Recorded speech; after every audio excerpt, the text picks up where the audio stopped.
Hello, hello. Ron Callis here with another episode of Automation Unplugged. Today is Wednesday, April 26th. It is a couple of minutes after 12:30 p.m. Eastern Time.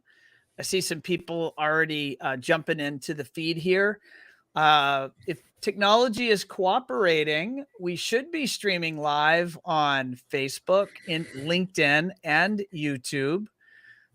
Using my favorite new software here, StreamYard. This is such a pleasant experience compared to some of the stuff we've used in the past. And thanks to my team for of course getting this set up every week. And I am getting word that we are live, which is pretty awesome. A couple of quick updates just for all of you that are watching live or watching on replay. If you are in Chicagoland, I'm actually going to share my screen and let's see if I can do this. There we go. This is my One Firefly LinkedIn page. And of course, the message is One Firefly is at the CEDIA Tech Summit tomorrow.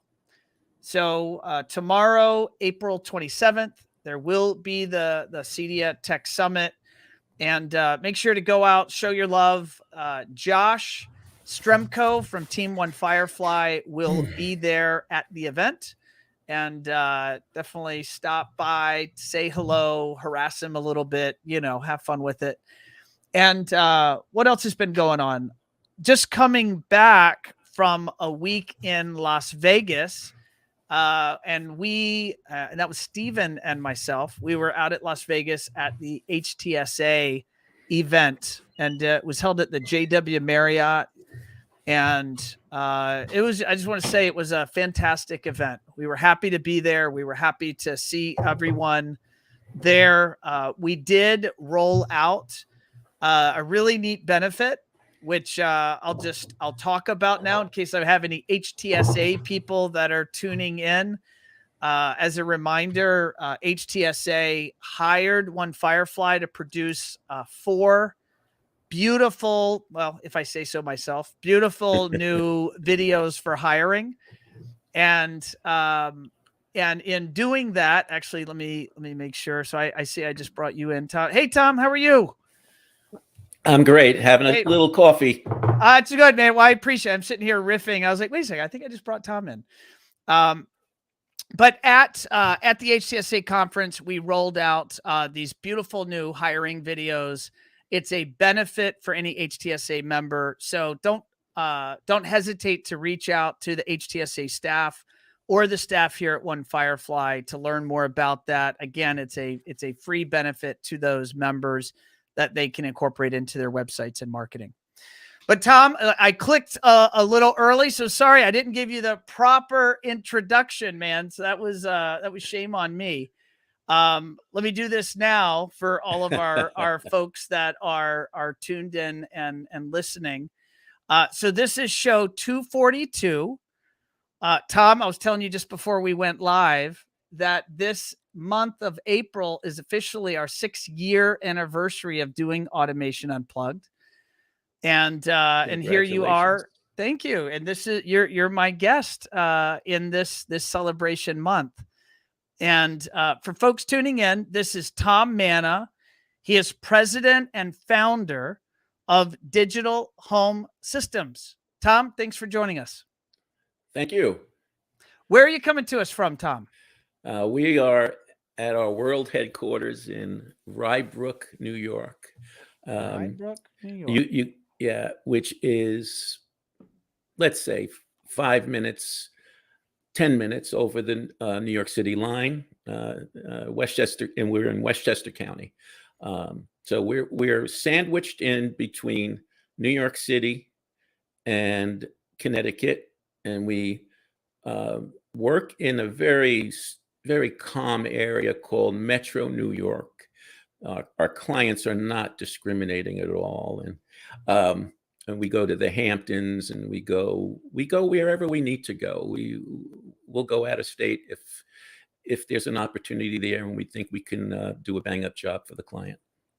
What percentage of your work is there in the New York metro area versus the occasion where you need to leave the area or leave the state?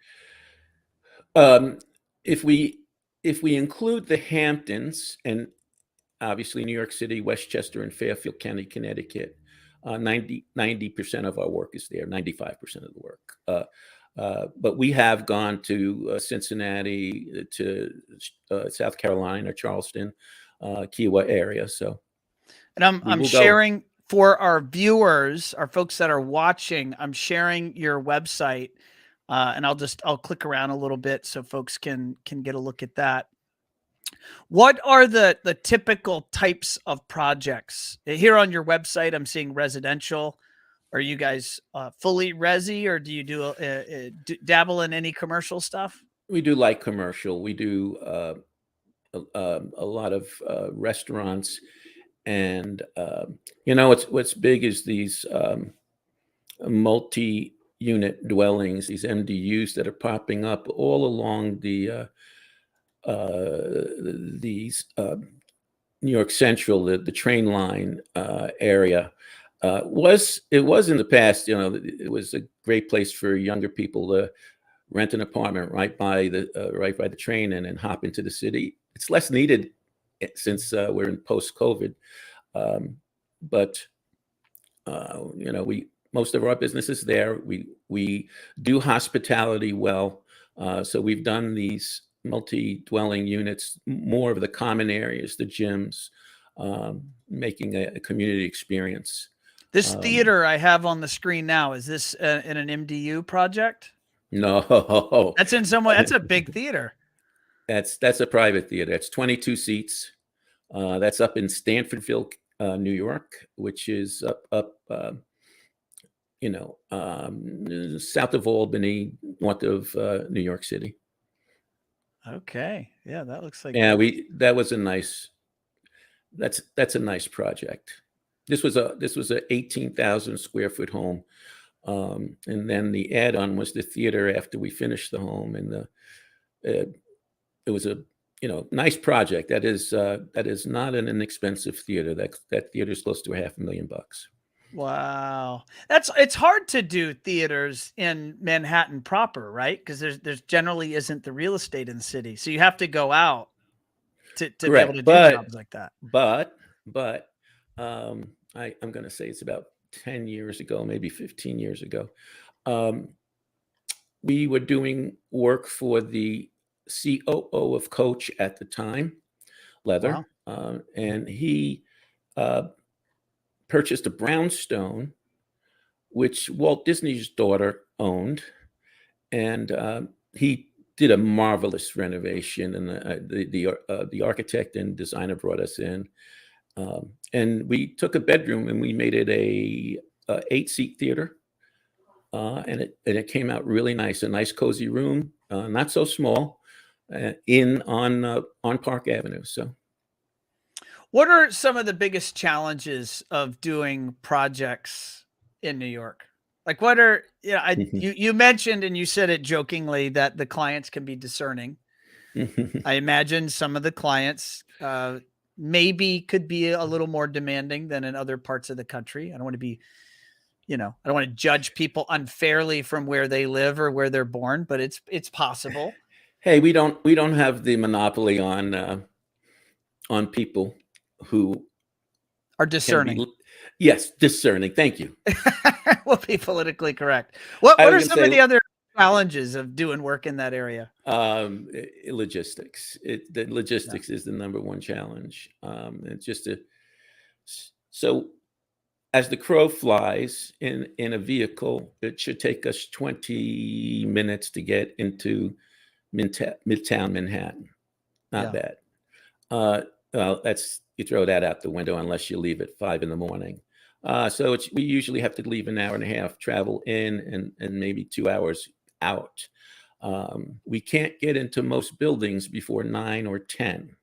We have to use the service elevators. You cannot come in the front door of any building. Doesn't matter what it is. So we have to wait, and usually logistics, we're carrying the equipment in, and you're online with all the trades who are going into that building for the day. And so logistics, parking. You have to have your game plan together. You have to have your list of materials ready to go. You have to have your tools set. And depending on what you're getting into, we could need concrete tools. Most of the walls in New York City are concrete. Most of the ceilings are concrete. So there's no such thing as running wire inside the wall. It's channeling.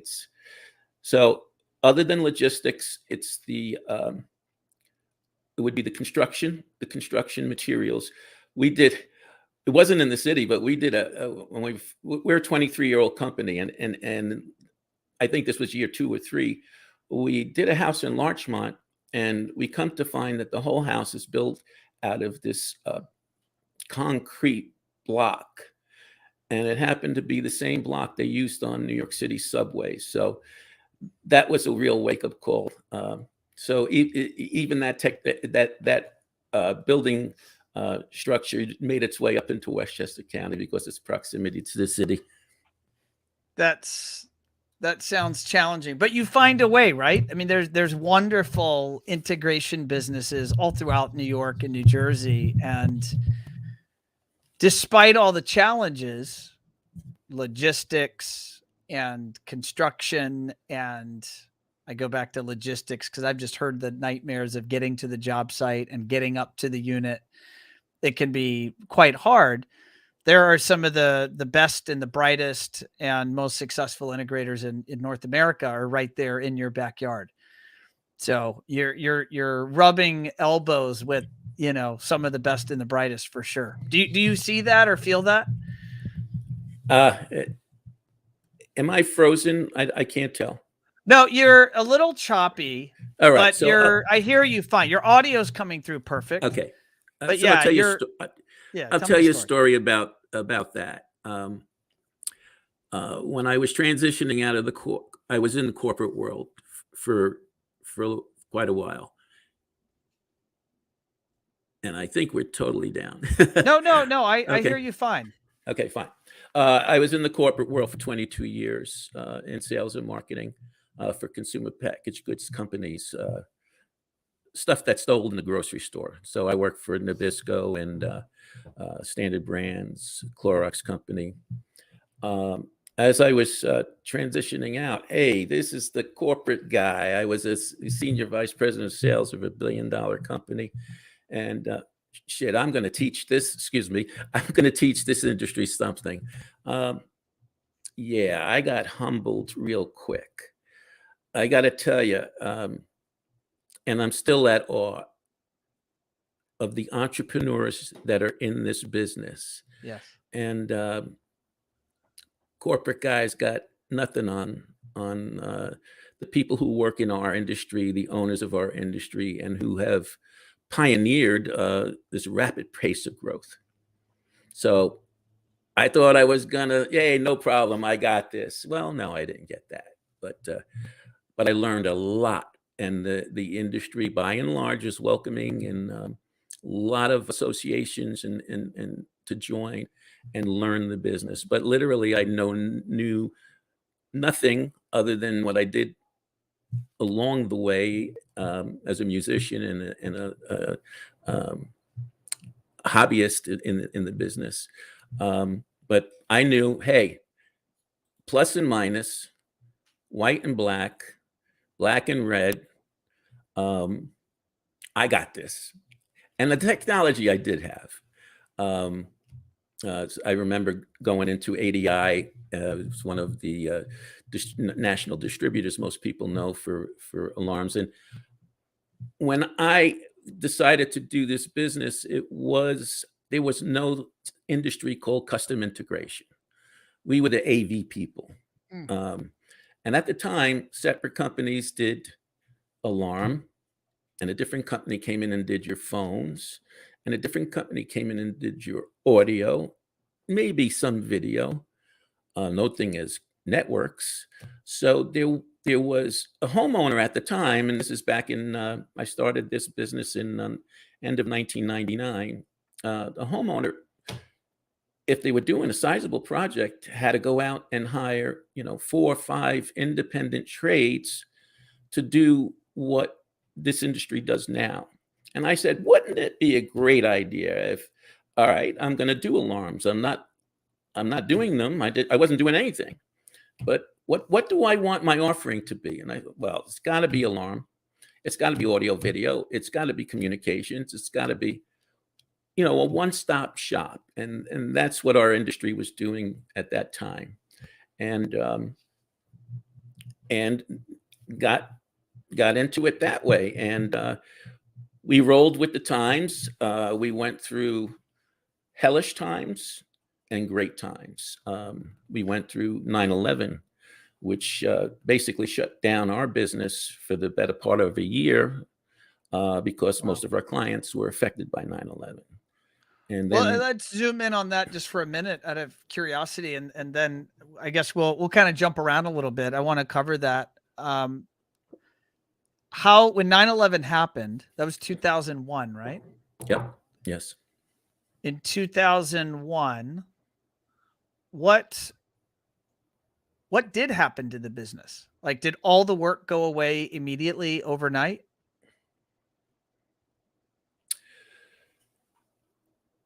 No, but all work was affected overnight. Okay. Was the work paused? The work was paused for 2 weeks or at least a week in most cases. But we had clients who we literally lost.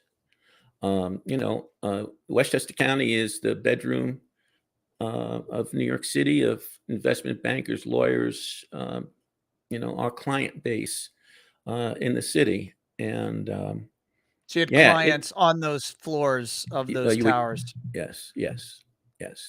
And friends and client friends. Clients become friends. Yeah. So it just, everybody knows it wasn't any different in any other part of the country. New York, very affected because you have 8 to 10 million people going into the city every day, and that just comes to a screeching halt. So, yeah. Well, let's go back in time, Tom. Tell us, how did all this begin? How did your love or passion, and you mentioned you had a career in the corporate world. So take us from the beginning. I mean, heck, go back to childhood, or as far as you're willing or game to go back. When did this love or passion for this stuff, like, when did you know that there was something there? And then what was the trajectory or path that ultimately brought you to launching your business in 1999? I think I came out of the womb with an interest in wires and sound. Mm-hmm. And being a male, we're very visual and video and visual. As you might have guessed by where my business is, I grew up in the Bronx. Yep. My accent wouldn't give that away at all, but right. Just to clarify, and quick story. My father was a garment cutter. He was a factory worker, and he worked really hard. My whole family was in the garment business. Actually, my grandfather, his father, designed coats and made coats for Shirley Temple. A lot of our younger people don't know who that is these days, but the Shirley Temple, like the famous actress. Yes. Okay. Yes. And she ultimately became Shirley Temple Black and a congressperson. Yeah. Yes. New York City. Yeah. Anyway, Dad leaves the house at 6, comes back at 8. He's tired. He wants to eat. Well, I had it in my mind that I was going to had a nice little stereo in my bedroom. We lived on the second floor of a 2-family house, so we did not own the house. We rented it. So I had my room in the towards the back of the house, and the kitchen was next door, and then the living room was towards the front of the house. And I said to myself, I want to hear music. I want to hear when I go into the kitchen and when I go to the living room. Now I'm probably about 10 years old at this time, and I got a spool of wire and hooked it up to my speaker output of my Technics quadraphonic receiver and ran some wire into the kitchen and ran some wire into the living room and made little speaker brackets. And I had a couple of pairs of speakers, of course, because as a hobbyist, we all collect it. We still do. And I got the speakers up in the corners in the kitchen and in the living room and had it going on. And my dad walks through the hall and I got probably Led Zeppelin on. And I was told to kind of quiet it down like immediately. but What year would this have been? You said you were setting up multi-room audio. Which decade? I'm old. This was probably 1967. Holy bananas. So you were one of the OGs in setting up multi-room audio in 1967. What's an OG? Old guy? The original gangster. Original gangster or old guy. Or the old guy. Yeah, I'll tell you one more story. So I was born in 1957. So that's when we moved into that apartment. And they went all out. They bought this beautiful walnut Motorola 2-piece console. On the left side, it was the stereo portion with a bunch of big speakers, but in a console, in a piece of furniture.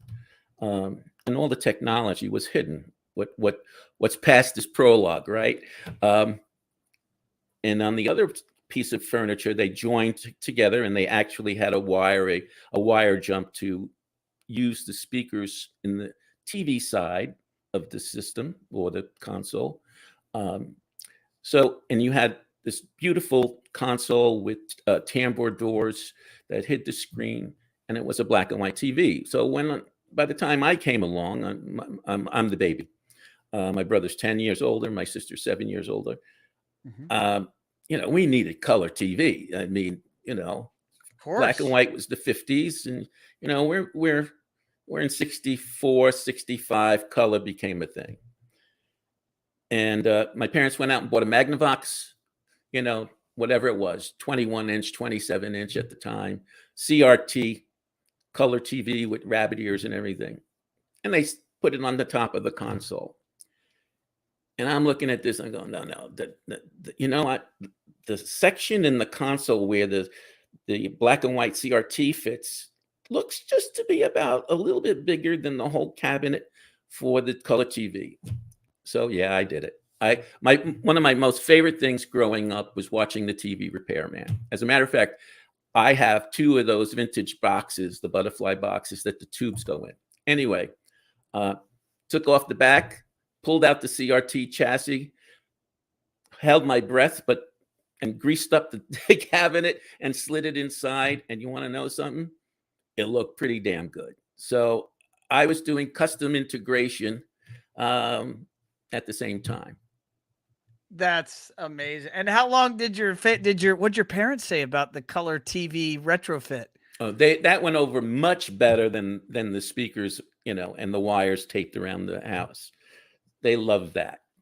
That's amazing. So I imagine as you went to school and then at college or after high school, whatever you did, I imagine it wasn't obvious how to enter a career in the audio video business. And you did not go down that path because was that even a thing or an option at that point in the state of things? No.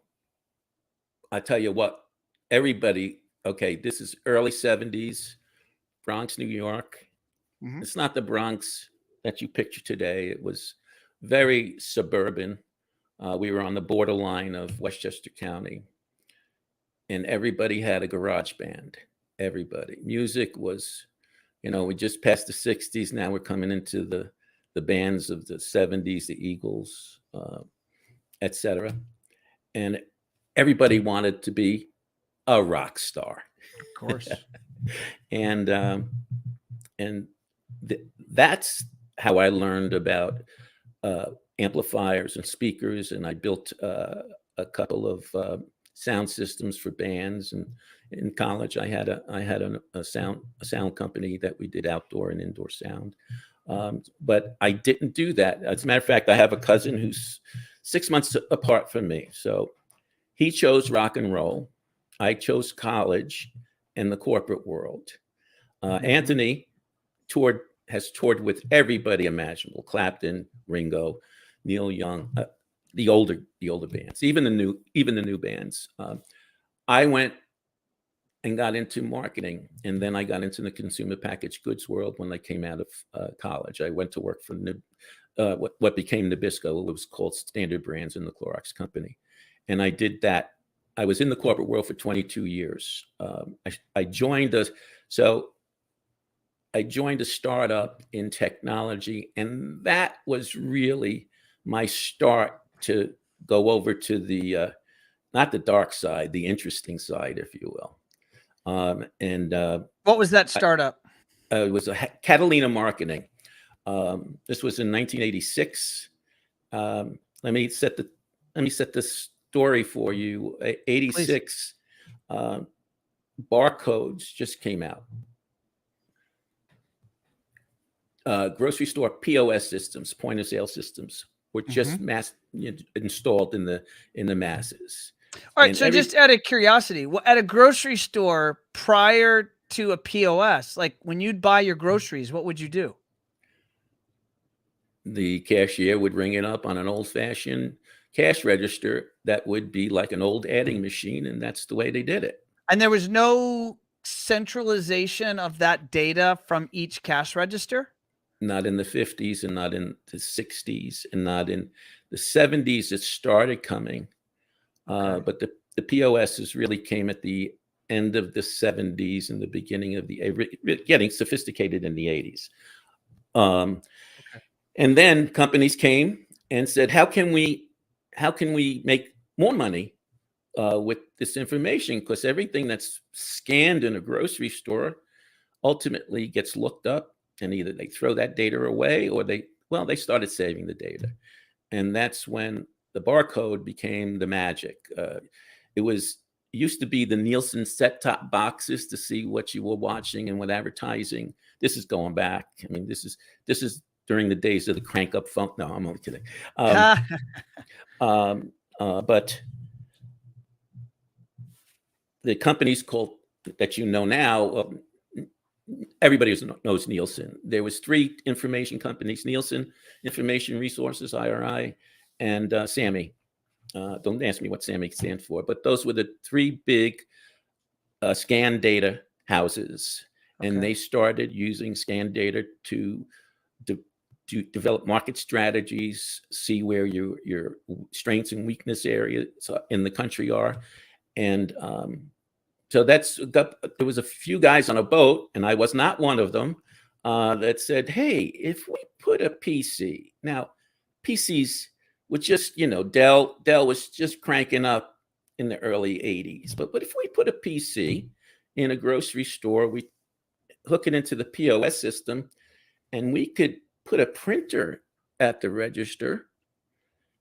And if we are real time and somebody comes in and buys Pepsi, and I went to Coca-Cola and said, how would you like to give a coupon for a free 6-pack of Pepsi to that Coke user? Since they knew through the scan data that there was a good degree of loyalty in it was polarized marketplace. And so somebody came in, bought a 6-pack of Pepsi.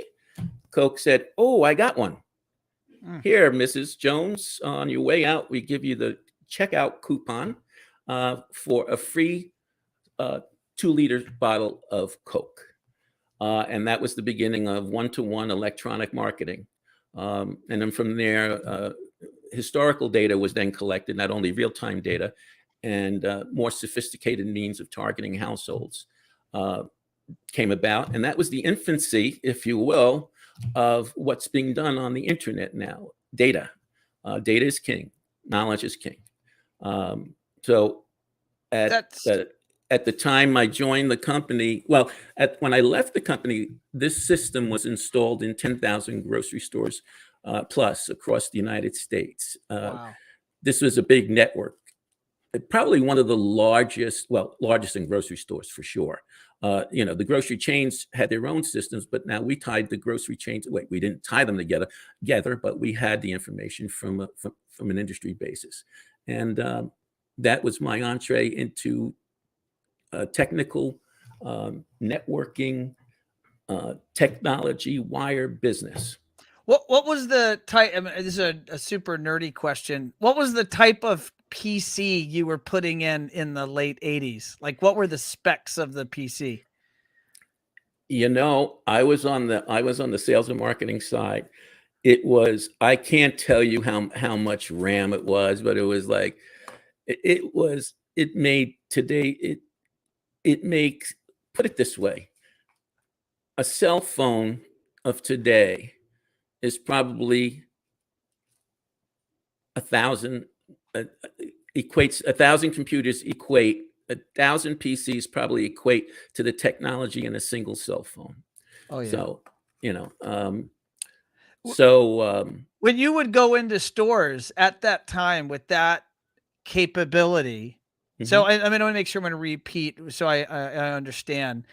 You had a PC tied to the POS. You knew if they bought a Coke, and your system then knew if, and in this example, I might be reversing your example, but if they bought a Coke and if Pepsi was your client, correct. then a Pepsi ad or coupon would be printed out on their receipt. Not on the receipt. We had a separate register. A separate register. Excuse me, not a register, a separate printer at the register. And that would be handed to the customer. And I would imagine most every big brand in the country became your customer. They did. And it was right in the middle of the cola wars. And we had both Coke and Pepsi wanting to buy, and I was not a founder of the company, wanting to buy the technology. And Roger Enrico was the CEO of Pepsi-Cola at the time, and he wanted to buy it all. So we sold in 13 periods, and we were category exclusive. So if Pepsi owned the period, one of our 13 cycles, Coke was locked out. Whoa. So he, being Roger Enrico, he couldn't have all 13 cycles. He could have 10. And he turned around to us and said, nah, I do it all or I do nothing. Otherwise, it's mutually assured destruction. So, but that was the exception rather than the rule. And every large company, Procter & Gamble, Clorox, Nabisco, Stouffer's, you name it, they were on our system. That must have been a pretty neat feeling to be. And at that point, was it that point in your career, you were VP of sales of that company? I started as a territory rep with Catalina. At the time, we did 15,000 in sales total. I did 10 of it in New York. Not solely, but that's how big it was. I mean, there was only 2 of us in New York at the time. So, when I left, I was senior vice president of sales, and the company was approaching $1 billion and listed on the New York Stock Exchange. What was that ride like? Unbelievable. Work hard, play hard, work hard, work harder, work harder, play harder, and then burn out. Burn out. I need a vacation. Anybody who's done a corporate startup and then you're public and you have a 35 PE and you got to keep that going. Well, it's not the best sales environment to be in. But I was going to say, because that PE is, I mean, that has to be most of the weight of the company, and the stock value sits on the director of sales shoulder. Yes. And I had a mentor, Helene Monat, who taught me very well. And it was like following Eric Clapton on stage. So I didn't do quite as well as the master. But yes, it was challenging. So bring me to 1999. You started this integration business. How did that happen? Was that directly from corporate America right into, you know what, I'm going to follow my passion, or what Yeah, happened there? I was I was in bed in California at some consulting gig that I did as I was deciding what to do, and said, I need to do something else. And all right, so when you're told if you do what you love, you'll never work a day in your life. What do I love? Music is my passion, and delivering music is a passion. Uh, Guys are visual. Video is my passion. So I'm thinking, and I say to myself, um, you know what? When somebody just having renovated a home at the time, you know, when a person does a major renovation, they need to bring somebody in for an alarm, and they need to bring somebody else in for the stereo system.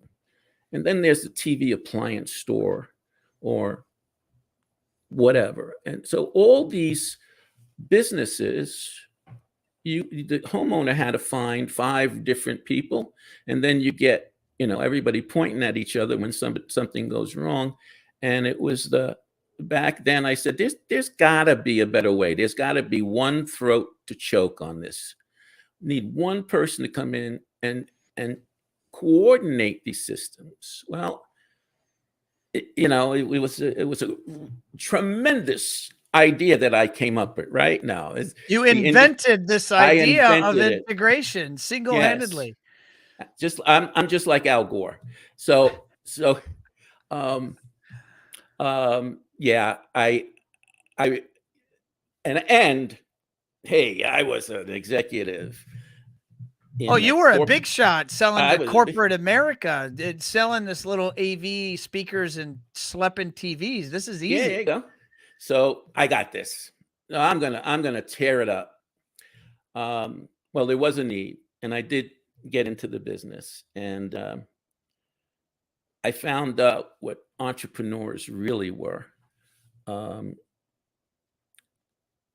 it was mind-boggling how aggressive, how smart, how innovative uh, people in my industry, our industry, were, still are, and corporate executives. They're all great people, but they don't have anything over the American entrepreneur, and unless they are American entrepreneurs. So that was the industry, and that's why I got into it. Yeah, no knock against our corporate No, no, no, friends, no, no. but I agree. I talk about the I'm actually writing a piece of content right now, Tom, for an industry publication. It'll be published pretty soon, and I'm writing about the state of the economy and the recession, and I started to write about the hard work, the work ethic, the grit, the determination, the sleepless nights, the anxiety, and I'm defining what it is to be an entrepreneur in our industry, and likely in many industries, and maybe all industries. Running a business, and employing people and taking on the weight and responsibility of taking care of your people and their families. It's different. I'm not willing to say it's better or worse, Yes, because I think it's everyone finds a situation that's right for them. But it's definitely, when you find a good entrepreneur that's doing it and successfully growing, successfully being profitable, successfully has happy people, successfully is making happy customers, like that needs to be, acknowledged and celebrated, yeah, because it's hard as hell to do that well, and to do that well consistently over time. And that's it's it it and I want to say that's entrepreneurship. Certainly all I know is American entrepreneurship. My friends in Canada, I know them. I would define them in the same way. And I know there are folks listening to this from all over the world. So there's no knock on those businesses. I just don't know them as well as I know the entrepreneurs here in our backyard. But anyway, that's my diatribe. I'm just totally agreeing with you. Oh, I totally, the Mutual Admiration Society, I totally agree with that. And they're said another way, there are brilliant people in every industry, and it's a different cat that takes something from nothing and makes it something. So Amen. I think General Patton, I'm not going to have I'm terrible at quotes, but Yeah, me too, by the way. That's, yeah. we need Chat GPT or Google for that. But I think there's a saying by, I think it's Patton, there's no warrior more tenacious than the American businessman, the American entrepreneur. Yeah. So, you're right. It's a battle. And talking about, I mentioned a name before, Helene Monat. She taught me the most important lesson. Yeah. Your people are everything. Oh, amen. And you don't look at the company as the people immediately around you. You always look at the company in terms of how many mouths are you feeding, and how many families are you responsible. And the kick of all kicks is I started this business with 18-year-olds and 20-year-olds, and that was 23 years ago. Well, add 23 years to that, and I've seen these guys, ladies, mature, have families, prosper, and that's why we do this. Amen. I don't think it could be said better. To take care of our people and watch them prosper in their communities, for their families. I think that's definitely the pride and joy of mine. It sounds like we have that in common. As we look on the horizon, I'm going to look out a little bit, and I'm only going to say, God help you if you're watching the news, but it sounds like there might be a recession coming. Sounds like maybe we're in it now. I don't know. It's a little weird and wonky. It definitely 20. I think I can say this with absolute certainty. 23 won't be the same level of business or the same situation as 21 and 22. And at least here in North America, 21 and 22 were pretty gangbusters for at least the residential CI business. And you started in 99. So that means you went through the ups and downs of the Great Recession, right? So that technically started in December of 2007. Mm-hmm. I was brilliant because I started my business in November of 2007. So I said, let me just try to time this perfectly to like go into some pain and misery immediately. And so it was December of 07 through July of 09 officially. And then unofficially, it took another 3+ years for housing to start to recover. And I was researching recently, actually, for the article I'm writing, housing didn't recover until 2020 from pre-Great Recession construction levels, right? So it was hard. Although I would say after 12, our industry really, I think, boomed and did quite well.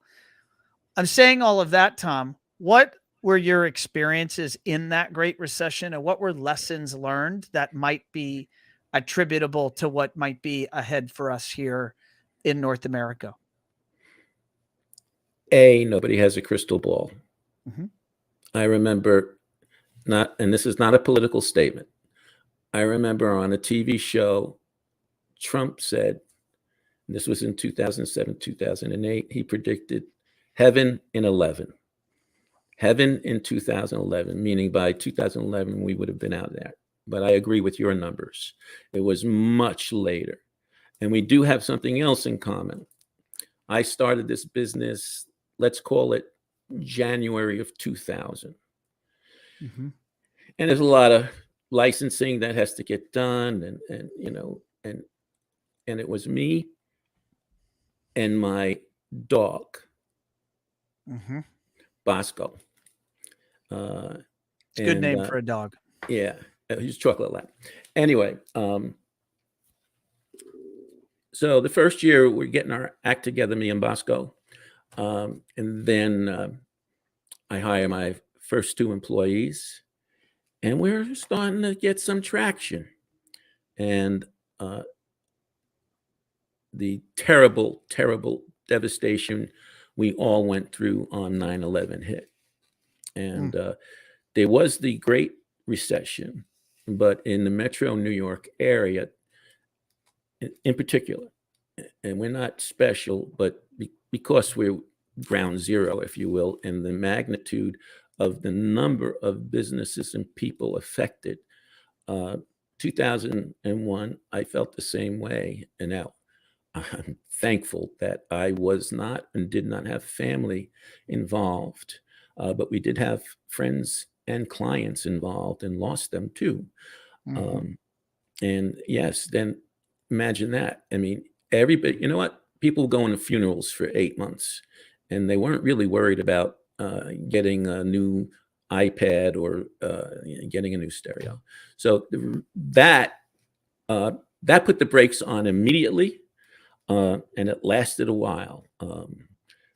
We didn't go down to zero, but we went down pretty far, and you got to then be creative and try to look at your product offering and see what we can do. So we started doing more security systems and surveillance systems and a little bit more maintenance work, but we made it through. We made it through. It wasn't easy, and neither was the 2008, 2013 stint. We're in a recession now. So again, there's no crystal ball. COVID hits, and what happens to our industry? I remember sitting at this desk I'm at saying, okay, well, here's where I say goodbye to the business. Well, I couldn't have been more wrong. We were all like opposite wrong, weren't we? You know what? There's got to be a little good to come out of trials and tribulations, and it was the best couple of years we ever had and our industry ever had. Why? Well, everybody went from one lifestyle to their new lifestyle. What was their new lifestyle? Working from home. What do you need for working at home? You need computer networks. You got 3 kids in the house. They all want to stream. Dad's home trying to work. Mom's home trying to work. And nobody can, everything bogs down because what? We're going off of a simple Cablevision or Verizon modem for the whole house. Ain't going to work. So networks, TVs, theaters, so on and so forth. So you got to make hay when it's raining or whatever. Again, I'm not good with quotes, but thank God our industry really responded. And something that we're not recognized for, we were first responders at the home. We were not restricted. As a matter of fact, we were asked to stay in business to provide security, to provide communications. So we never stopped for a day before COVID, literally never did. So we were all wrong there. Now we have a recession. Excuse me. Not a recession. We have inflation. We are teetering potentially on recession. And you want to know something? You asked me a year ago, and I was extremely nervous about the coming economy, and I still am. Don't get me wrong; we're paying too much money for so many things. But when you look back, when you shut off the pipeline, and then you turn it on, and everybody wants the same thing, has a lot of money in their pocket. Well, that's what happens. So we're working through. Again, no political statements. We're working through natural cycles. I'm a big believer. Yeah, the individual has a little bit to do with what happens, but the cycles, the cyclical nature of the economy, of the consumer, really will dictate. And we started off great last year. We had a great year last year. This year, starting off a little slower, but we are still busy, and we're still on track for a not as good as a year as 2021, 22, but it's happening, and people are spending. There's still a lot of home building. There's still a lot of new technology people are interested. I got clients who we've done their homes 2 and 3 times, And they say there's a genuine interest in technology. And I think what we started back in 1999, 2000, and other people in the industry in there longer than I, we're finally seeing, we're finally seeing smart homes. Now, Google is not a smart home. Amazon is not a smart home. Their advertising could be very misleading.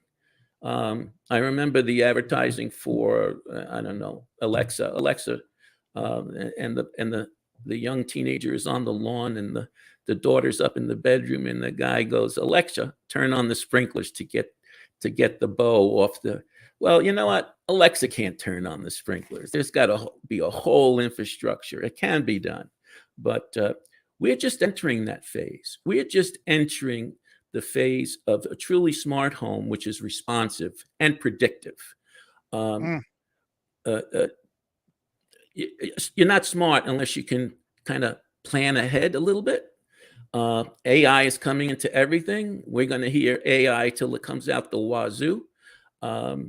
I think in that regard, I think AI is going, I think less will be accomplished with AI in the next 12 months than we think, but I think far more will be accomplished with AI over the next 5 years than we can remotely imagine.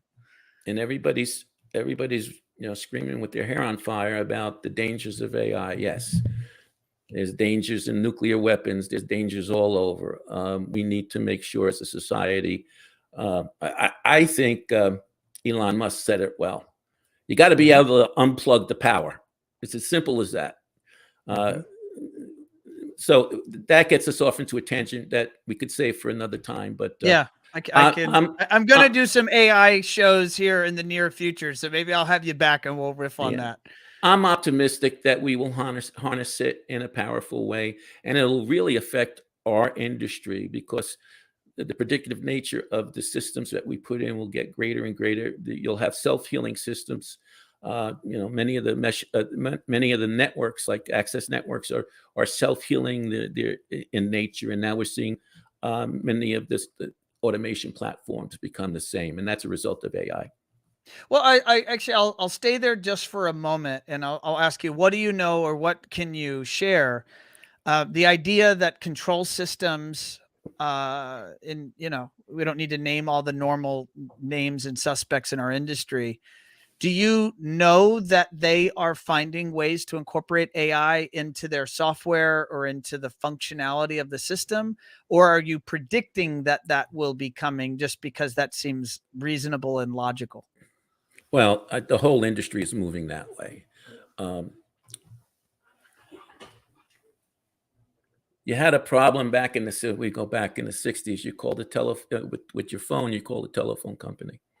And then alarms came along. Now, you didn't have to call anybody if you had a fire in the house. It called Central Station or send the fire trucks. Well, now with the sophisticated smart homes and the advent of in one platform oversee, smart homes are now monitored 24/7, and not in a data collecting way, in a very secure system diagnostic way. And there are firms now that do 24/7 monitoring. We can bring up on our screen and have 300-400 clients, and we know the status of the different systems in their home. And we can even set up that Monday morning when we come in, hey, you got to get to Mr. Jones's house on Beechwood now because they had a problem over the weekend, etc. So it's a couple of things have to happen. One, and I thought you were going to go a different direction, but there's voice recognition, and that's been very slow to come because nobody talks like Alexa wants to hear. But there's developments being made in that, and AI helps that. And yes, AI, again, I mentioned access networks. I mentioned you're going to hear the term self-healing more and more. a self-healing system, a self-healing network. Your iPhone is self-healing. I mean, they find a glitch, boom, they send out the fix, and we're over the glitch. So yes, it's in its infancy from a smart home basis, but I think we'll see. We're not going to be on the bleeding edge of it. There'll be probably other industries that will figure it out. We didn't have Tang. I don't know if you remember Tang. It was an orange drink, but we didn't have that until we went to the moon, because it was a powdered orange drink. And so we'll get some innovations in AI, and that we'll be able to adopt it into our business. You last month you mentioned you were in Scottsdale for the ASEON conference. And you and I were both there. We were both there in Scottsdale. We actually were sitting next to each other at the final lunch. Yes, we were. Yes, we were. And so I'd love for you to maybe impart your wisdom or experience around being in groups. At a high level, it surprises me the number of folks that I interact with regularly that don't even know what the buying groups are, or why to be in one, or what the benefits are. And I know you've been in them. You've been in a number of them. Today you're in ASEON. Do you need to share from your perspective, why are you in a group, and why should maybe folks that are watching or listening that aren't in a group, why should they consider it? You can't go through life without asking for help. If you do, it's going to take you a lot longer to get to the way you want to go. In our industry, very competitive. I mean, you know how many integrators are in the metro New York area?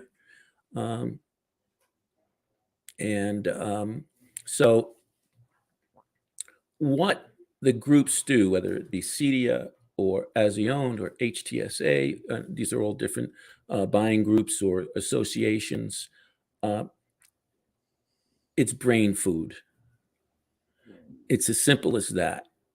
If you want to create the wheel all by yourself, go have at it.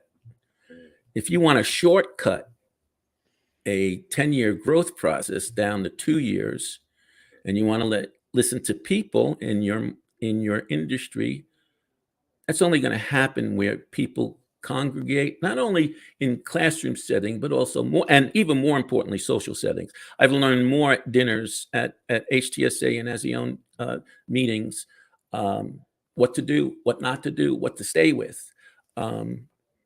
So it's knowledge. You can't sit in a cubicle, a four-wall office. Even as the owner and CEO of this company, I still go on site. You got to feel the pulse, and that's the same thing when you buy. I don't join the trade associations or the buying groups for the discounts. It's a nice benefit. I buy it for the brain power of the people you're going to meet.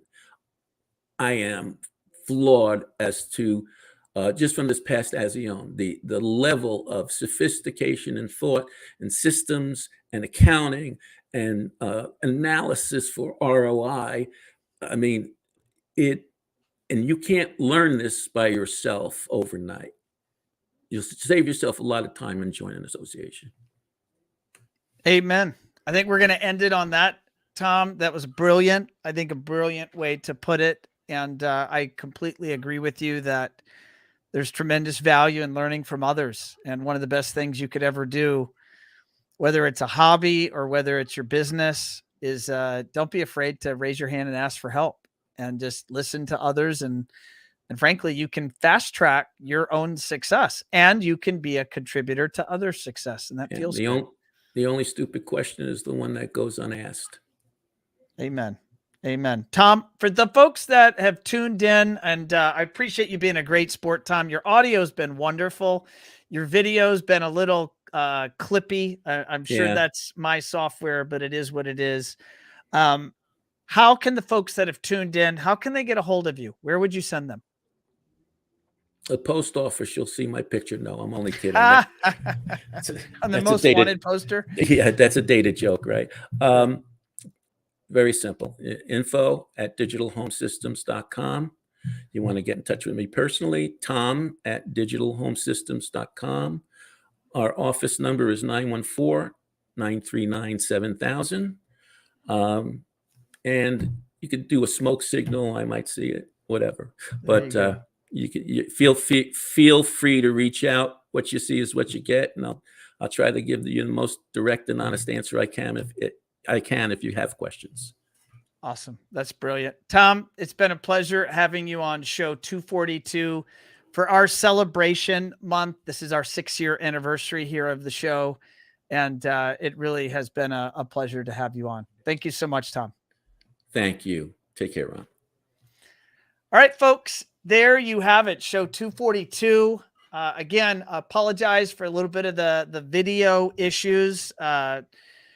Tom and I worked this out. He was actually coming through crystal clear. And then the moment we go live, it goes a little sideways. That's just, doesn't technology do that sometimes? It just, you got to roll with it. You know, Murphy's Law. It's the nature of things. But Tom was a ton of fun. I actually have spent some time talking to Tom, learning about kind of his background in marketing. And I mean, he was really in marketing, dealing with big data and then activating that data to provide, benefits to the manufacturers that were participating in programs and bring value to the consumers. He was doing this back, I want to say before the internet, but in the 80s, maybe the internet was around, but it really wasn't being used widely. I know that I went to college in 1992.